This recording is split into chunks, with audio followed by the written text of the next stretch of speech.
Do your projects get stuck at the binding phase? You have quilts that are right there. They're ready to be used, except for the binding. Now, a lot of people get stuck here. You are not alone. And what if I told you that my easiest binding ever method just got easier? Hi, I'm Amy and I make things. And today I'm making what was already easy even easier. Come on, I'll show you what I mean. Okay, I've been promising an updated version of my no miters easy binding method. And today is the day. I have this little project, little pot holder project. Remember this block from this video here? I have this and I demonstrated the easiest binding ever method with a double fold binding, and thanks to magic wrapped corners, it's even easier than before. If you don't believe me, just watch. Okay, today, you guys, I promised you an updated version of the no miters easiest binding in the world. So today we're going to do that. I have my quilted piece right here. It's just a little square, I don't know, 8 inches, 10 inches, I don't know. It's this big. It's this big. It's quilted, and we're going to do a no miters binding. Now, the first thing I'm going to do, and I'm going to use this purple binding because you'll be able to see it on the camera. And the way this binding works is I'm going to bind here. Here, I'll just cut this to size, approximately. And I'm going to bind here. Then I'm going to bind these two sides, the two other sides. But you need a little more on the secondary sides. So I'm going to cut 2 pieces. And this is just a rough cut. Let's see, this has a seam in it. Let's not use that. Just to make it easy to demonstrate. Now I'm going to go press these, and then I'll take you to the sewing machine and we'll get started. Okay, I have my strips cut and pressed flat. I do not press my strip in half.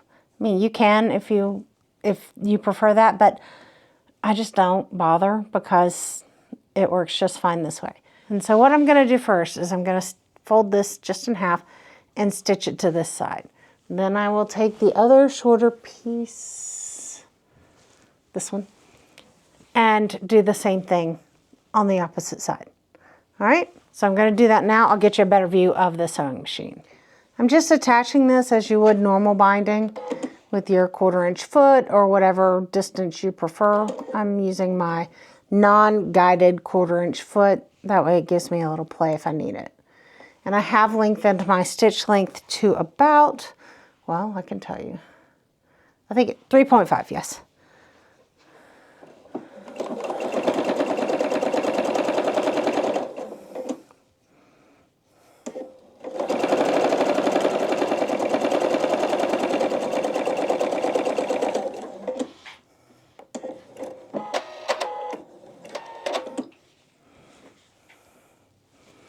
I start with the binding a little bit off the edge, just a little bit over it, or, you know, the end. I'm going to trim it up in a minute, but it works. That way I have a neat end once I press it out.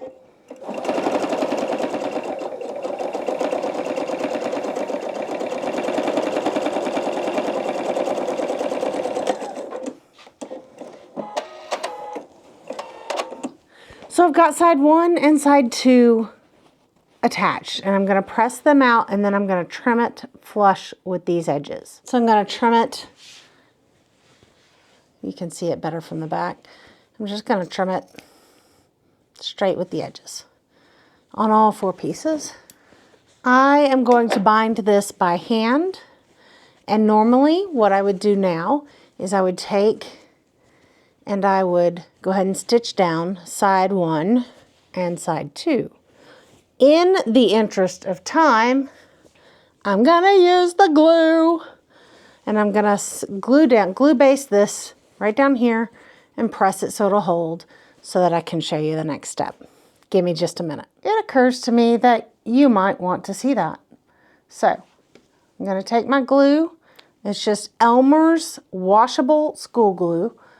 And you've heard me talk about this before if you've been here for more than, I don't know, 2 seconds. I have a problem with the glue, but it's very effective. And it's stuck in my little doohickey, my little applicator, but that's not a problem. When it's stuck in this little fine tip, it's super easy. You take a pin and you just jam it down in there and clean it out. Not a problem. Just don't stick that pin back in your pin cushion until it's dry, or it'll be stuck. So I'm going to apply just a thin bead of glue right along this edge. Some clips would come in handy right now, but I'm just going to take it straight to the ironing board behind me and give it a quick press since it's a really small distance. I'm just going to turn this edge over and hold it for a minute so it'll grab. Now I'm going to take it right here and press it. That end didn't stick right there, and I do need the ends to be adhered to be stable. So I'm going to tack it down again, give it a quick press, and see, that will hold. Now what this will do, and the beauty of the glue basting, is this will now hold until I am ready for it. Okay, it's now ready and waiting for me, and when I have 10 or 15 minutes, I can stitch it down. But I can go ahead and got a little thread here. I can go ahead and show you guys the next step. Well, I can after I do this side. You can use a glue stick for this as well. You can use one of the Sew-Line glue sticks or just an Elmer's washable glue stick. I have this. They run them 5 for $1 when school supplies are on sale. So, you know, it's cheap and cheerful. And I don't do it like right at the edge because I still want the flexibility in that edge to make it easy to sew. I just need it to hold its place. So now it's all stuck down, okay? On both sides. Look, you can see both sides. Now, here's the magic. The way I showed this technique in the last video, and I will link that in the cards, is I showed it with single fold binding, and it's fantastic with single fold binding, super easy. It's also super easy with double fold binding. Your corners just get a little bulky. You have to be a little careful if you are hand sewing.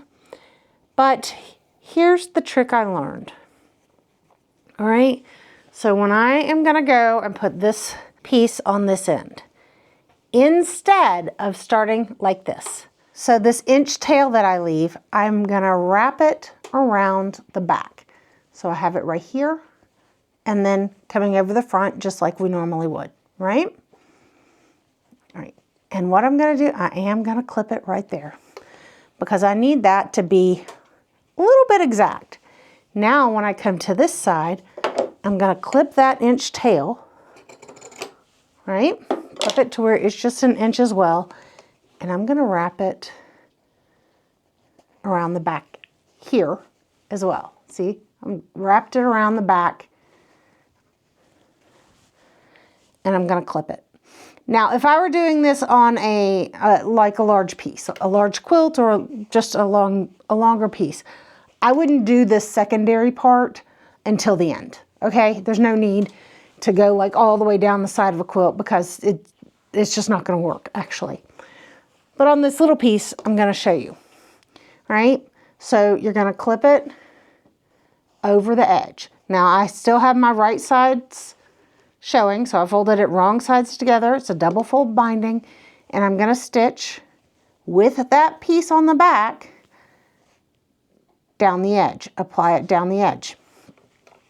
And when I get to the other end, I'm gonna make sure this is nice and tight when I get there, and I'm gonna stitch right on through.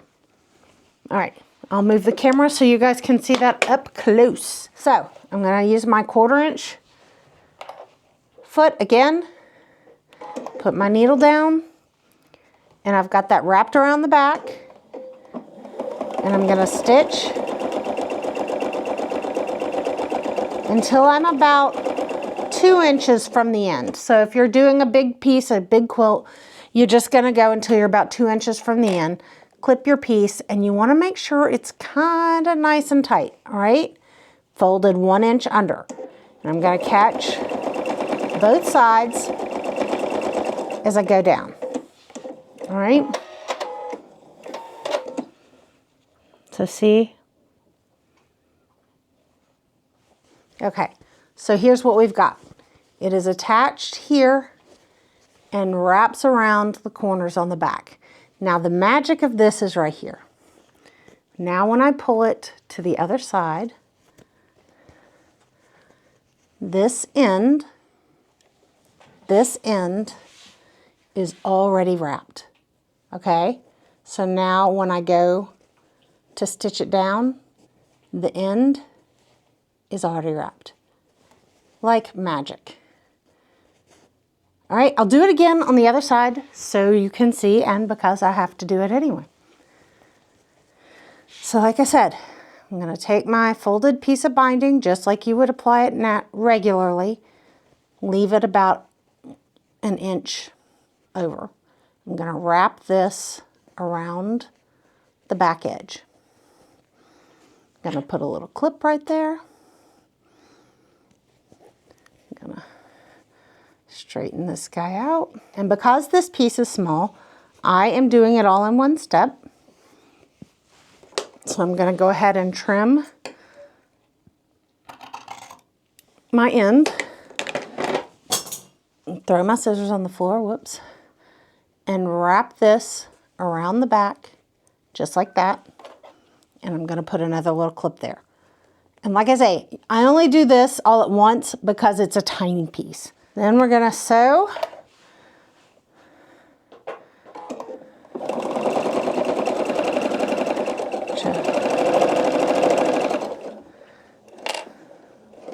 I'm gonna make sure this is nice and snug and flat. You wanna make sure that's nice and flat and that your machine hasn't flipped the corner up right off the end. So now I've got it applied and it's sewn on the back. You see it overlaps. And so I'm gonna take and fold it back, and then I have an automatically wrapped seam, and I can stitch this down by hand or by machine, whatever you prefer. I'm gonna do mine by hand. The only thing you wanna be careful about is right here, this piece is gonna want to, see, it's gonna wanna extend. But if you take and you press your finger right against your quilted piece and then turn it down, it'll tuck right up in there. Let me show you that again. So if you just fold it, it's gonna wanna flip out like this, right? Well, we don't want anybody to flip out. So I'm gonna take and I'm just gonna press, sort of pinch it right there, and then fold it, and that makes it tuck under neatly, like magic. So I'm gonna press this and then hand stitch it down and be back to show you the finished result. One more time just for good measure. I'm gonna take and I'm just gonna sort of press right here and see that shortens it up a bit. Press and fold so that nothing sticks out right here. I'm gonna clip that corner. I'm gonna do the same thing on the other end.